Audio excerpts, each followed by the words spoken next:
بیچاری کئی روز سے دم توڑ رہی ہے، ڈر ہے خبر بد نہ میرے منہ سے نکل جائے۔ تقدیر تو مبرم نظر آتی ہے ولیکن پیران کلیسا کی دعا ہے کہ یہ ٹل جائے۔ تو پہلی بات میری ختم ہوئی، عالمی نظام خلافت دنیا کی تقدیر مبرم ہے، ہو کر رہے گی، اس میں کسی صاحب ایمان کو کوئی شک، کوئی شبہ، کوئی ریب نہیں ہونا چاہیے۔ البتہ اس کا اب دوسرا پہلو کیا ہے، اس کا آغاز کہاں سے ہوگا؟ پہلی بات تو یہ، ہمارے بعض لوگوں کے ذہنوں میں، سادہ دل لوگ وہ سمجھتے ہیں کہ پوری دنیا میں ایک ہی دفعہ آ جانی چاہیے۔ یہ کوئی علاقائی خلافت تو نہیں ہو سکتی، خلافت تو عالمی ہوتی ہے۔ ان سے میں کہتا ہوں، عالمی خلافت کب تھی جناب؟ یہ تو نہ خلافت راشدہ میں عالمی تھی، کیا ہندوستان شامل تھا اس میں؟ کیا چین شامل تھا؟ کیا یورپ شامل تھا؟ اور پھر جو خلافت کے نام سے جو ملوکیت چلی ہے، وہ بھی صرف آپ دور بنو امیہ میں کہہ سکتے ہیں کہ وہ پورا عالم اسلام کم سے کم اس کے تحت تھا۔ بعد میں خلافت عباس، بنو عباس میں، اور فاطمیین کی خلافت میں، اور آل عثمان جو ہیں آٹومان ٹرکس کی خلافت میں ٹکڑے تھے، حصے بکھرے تھے، کوئی مانتا تھا، کوئی نہیں مانتا تھا۔ اور سب سے بڑی بات یہ، اگر ایک دم پوری دنیا پر خلافت قائم ہو سکتی تو حضور کے دست مبارک سے ہوتی، لیکن نہیں ہوئی۔ نتیجہ کیا نکلا؟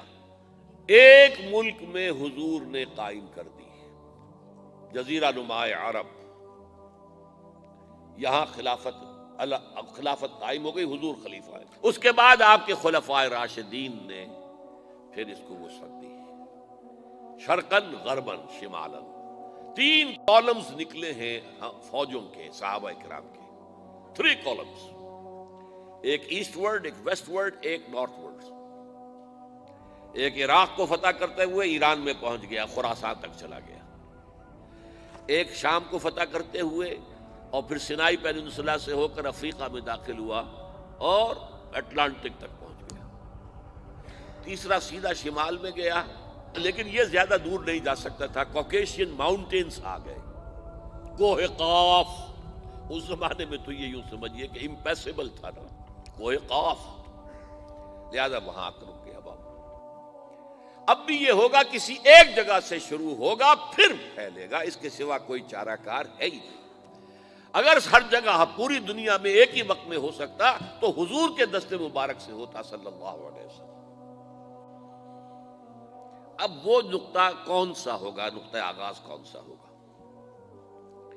اس میں پہلی بات تو میں نے کہا، جو شک کرے گا اس کا پھر ایمان مشکوک ہے۔ ہوگا، لازماً ہوگا، گلوبل ہوگا، پوری دنیا میں ہوگا۔ کہاں سے شروع ہوگا اس میں آپ اختلاف کر سکتے ہیں، لیکن مجھے تو 2 حدیثیں تو ملی ہیں جن سے یہ اندازہ ہوتا ہے کہ یہ اس مشرقی خطے سے ہوگا، عرب کے مشرق کی جانب کسی ملک سے ہوگا، کسی خطے سے ہوگا۔ وہ حدیثیں بھی اب آپ پڑھ لیجیے پہلے، پھر میں کہہ رہا ہوں یہ خزانہ ہے جو ہم نے آپ کی خدمت میں پیش کیا ہے، کاش کہ آپ اس کی قدر کر سکیں، یہ حدیثیں آپ کو ازبر ہو جائیں، یاد ہو جائیں، لوح قلب پر نقش ہو جائیں۔ ہندوستان اور خراسان یعنی موجودہ افغانستان کا ذکر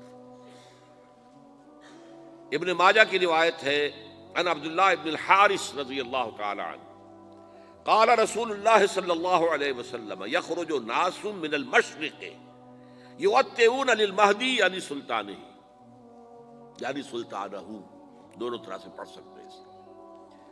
حضرت عبداللہ ابن حارث فرماتے ہیں رضی اللہ تعالی عنہ کہ حضور نے ارشاد فرمایا، مشرق کی طرف سے وہ فوجیں نکلیں گی، لوگ آئیں گے جو عرب میں مہدی کی حکومت قائم کریں گے۔ یہ مہدی کون ہوں گے اس کا ذکر میں ذرا بعد میں کروں گا، لیکن نوٹ کر لیجئے کہ مہدی سے پہلے لازماً کسی مشرقی علاقے کے اندر وہ نظام قائم ہو چکے گا، تب وہاں سے فوجیں آئیں گی نا۔ یہ مشرق کون سا ہے؟ عرب کے مشرق میں آپ چلیے، ایران بھی آ جائے گا، افغانستان بھی ہے، پاکستان بھی ہے، اور اگر اسے اور توسیع دیں تو ہندوستان بھی ہے۔ یہ ہے عرب کا مشرق، اس سے فوجیں جائیں گی۔ اس کا کیا مطلب ہے کہ اس میں سے کسی جگہ پر نظام خلافت پہلے قائم ہو جائے گا، تاکہ وہاں سے فوجیں جائیں گی جو جزیرہ نما عرب میں حضرت مہدی کی حکومت کو قائم کریں گی۔ اب دوسری حدیث سنیے، یہ سنن ابن ماجہ کی حدیث تھی جو میں نے آپ کو سنائی، آپ نے پڑھی۔ دوسری، عن ابی ہریرہ رضی اللہ تعالی عنہ، یہ ترمذی شریف کی روایت ہے، قال قال رسول اللہ صلی اللہ علیہ وسلم یخرج من خراسان رایات سود لا يردها شیء حتی تنصب بایلیا، خراسان کے علاقے سے سیاہ جھنڈے لے کر فوجیں آئیں گی، ان کا رخ کوئی موڑ نہیں سکے گا، ان کو پیچھے پھیر نہیں سکیں گے کوئی بھی، یہاں تک کہ وہ یروشلم میں جا کر جھنڈے نصب کر دیں گے۔ ایلیا حضور کے زمانے میں یروشلم کو کہتے تھے۔ یہ یروشلم تھا جب حضرت سلیمان کی حکومت تھی، اور یہاں پر معبد سلیمانی، ہیکل سلیمانی قائم ہوا، پھر یہ یروشلم ہی رہا ہے تاریخ میں، یہاں تک کہ سن 70 عیسوی میں جب ٹائٹس رومی جنرل نے اس کو گرایا، ختم کیا، سیکنڈ ٹیمپل گرا دیا، اور یہاں سے یہودیوں کو کہا نکل جاؤ یہاں سے، کوئی یہودی باقی نہیں رہا، تب بالکل تہو بالا برباد کر دیا۔ اس کے کوئی 150 سال بعد ہیڈریان، رومن ایمپرر ہیڈریان، اس نے پھر دوبارہ آباد کیا اس شہر کو۔ 150 سال تک یہ بالکل بنجر اور بالکل غیر آباد پڑا تھا۔ اب ہیڈریان نے جب آباد کیا تو اس کا نام ایلیا رکھا، اب یروشلم نام نہیں تھا، تو حضور کے زمانے میں پھر اس کا نام ایلیا تھا۔ اور اب اس سے کیا معلوم ہو رہا ہے کہ یہ یروشلم مسلمانوں کے قبضے سے اس وقت نکلا ہوا ہوگا، ایک دفعہ پہلے نکلا تھا، سن 1099 عیسوی میں مسلمانوں کے ہاتھ سے نکلا، کروسیڈرز، عیسائیوں نے آ کر اس کو قبضے میں کیا، لاکھوں مسلمانوں کو مارا، قتل کیا۔ اس کو 1187 عیسوی میں واپس لیا ہے، کس نے لیا ہے؟ صلاح الدین ایوبی، کرد، عرب کھوکھلے ہو چکے تھے، عربوں نے کھویا، واپس نہیں لے سکے، بہت حکومت کر چکے تھے، 400-500 برس کی حکومت کر کے، اور ان کے عیش اور ان کے آرام، اب ان میں جان نہیں تھی کہ وہ واپس لے سکے۔ واپس لینے والا گرم کرد خون تھا، صلاح الدین ایوبی۔ تو گویا کہ اب آپ سمجھئے کہ 88 برس تک عیسائیوں کا قبضہ رہا یروشلم پر۔ اب 1967 میں یہودیوں نے قبضہ کیا ہے، اور اب 38 برس تو ہو گئے، 88 نہیں تو 38 برس تو ہو گئے، لیکن وہ دور آئے گا کہ اب پھر لیں گے، لینے والے عرب بھی نہیں ہوں گے، خراسان کے علاقے سے فوجیں آئیں گی۔ یہ خراسان کیا تھا؟ ایلیا تو میں نے آپ کو بتا دیا، یروشلم کا نام ہے۔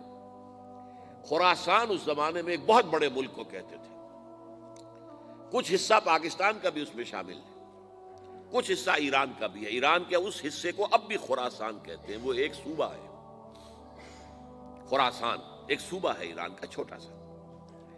پاکستان میں خاص طور پر یہ جو علاقہ مالاکنڈ ایجنسی کہلاتی ہے، اس سے اوپر جتنا علاقہ ہے، اور یہ جو واخان کی ایک پٹی آتی ہے اوپر، واخان افغانستان کی ایک پٹی سی دم سی چلی آتی ہے جو جا کر چائنا کی سرحد سے مل جاتی ہے، یہاں سے لے کے یہاں تک یہ جو مالاکنڈ کا وہ درہ ہے اور پہاڑ ہے، یہ بھی خراسان کا حصہ ہے۔